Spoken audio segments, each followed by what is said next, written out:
हाय, आज माहेरी जायचं म्हणून साडी घेऊन ठेवली होती. तीच साडी घ्यायला मार्केटमध्ये जात होते, कारण त्याचा पिको फॉल जो होता तो पेंडिंग होता. साडी घेतली, त्याचबरोबर घरी आले. घरी येता येता समोसे आणि खमण ढोकळेसुद्धा घेऊन आली होती. त्याचबरोबर माझा साजशृंगार केला, म्हणजे काय, सोन्याचं मंगळसूत्र घालून घेतलं, कारण की विदाऊट मंगळसूत्र जर घरी गेले तर बोलणे खावे लागतील. आणि ही आहे माझी साडी आणि त्याचबरोबर समोसे आणि खमण ढोकळे. अर्जंटमध्ये ब्लाऊजसुद्धा शिवायला टाकलं होतं. यांनी मला कमिट केलं होतं की ब्लाऊज जे आहे ते 2 वाजेपर्यंत देतील, पण त्यांनी ते ब्लाऊज मला 4 वाजता दिलं, म्हणजे 2 तास डिले. आणि त्याचबरोबर ह्या साध्याशा ब्लाऊजचे त्यांनी ₹1250 घेतले माझ्याकडनं. आणि याचं अस्तर पॅड वगैरे मी दिले होते. आणि हे जे दुसरं ब्लाऊज आहे ना ऑफ व्हाईट कलरचं, तर याचं मी काहीच दिलं नव्हतं, त्यामुळे त्यांनी त्याची प्राईस लावली ₹1400.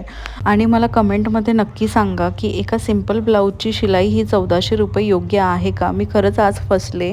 तुमच्याकडे किती शिलाई घेतली जाते एका ब्लाऊजची? आणि त्याचबरोबर जिथे आम्हाला 3 वाजता निघायचं होतं तिथे आम्ही 4 वाजता निघालो. आणि मग काय, धुळे आणि जळगावच्या रस्त्यामध्ये आम्हाला खूप ट्रॅफिक लागली. आणि बघा ह्या दादांची काय स्ट्रॅटर्जी चालू आहे. इतक्या ट्रॅफिकमध्ये यांना इकडनं गाडी काढायची होती, पण त्यांची गाडी काही निघत नव्हती. मग शेवटी त्यांना ट्रॅफिकमधूनच पुढे जावं लागलं. नंतरून मग शेवटी आम्हाला जवळजवळ रात्रीचे 2 वाजले घरी पोचत आणि फायनली आम्ही घरी पोचलो. सगळे झोपलेले होते, सगळीकडे काळोख होता आणि खरंच छानही वाटत होतं, पण खूप जास्त लेट झालं होतं जस्ट बिकॉज ऑफ ब्लाऊज. तर चला मग भेटूया नेक्स्ट व्हिडिओमध्ये.